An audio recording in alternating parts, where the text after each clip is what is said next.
বিভিন্ন জেলায় গরমে অতিষ্ঠ জনজীবন, বিপাকে শ্রমজীবী মানুষ। এই মুহূর্তে বগুড়ার আবহাওয়া পরিস্থিতি জানাতে যুক্ত হচ্ছেন সহকর্মী SM আবু সাইদ।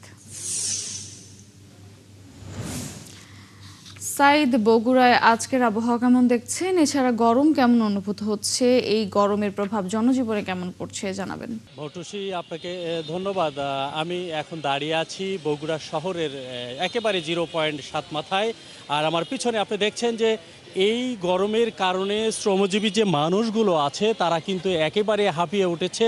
আজ সকাল 9টায় আবহাওয়া অফিসের সূত্র মতে বগুড়ার তাপমাত্রা 30 ডিগ্রি সেলসিয়াস, এবং সেটা হয়তো এখন বেড়ে সেটা 32 ডিগ্রির কাছাকাছি চলে এসেছে।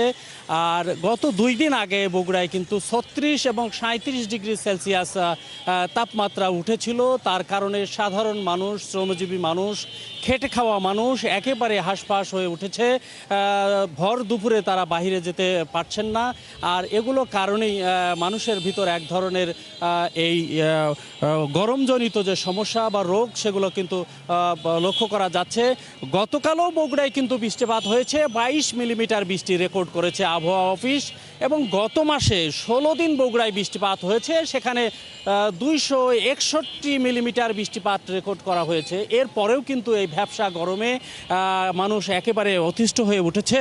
সব মিলেই আমরা বলতে পারি যে বগুড়ার আবহাওয়া এই মুহূর্তে সাধারণ মানুষের জন্য কিন্তু একেবারে সুখকর নয়। তারপরেও শ্রমজীবী মানুষের কারণ একটি, সেটা হলো যে তাদের পেটের দায়ে, ক্ষুধার দায়ে তাদের বাহিরে যেতে হচ্ছে।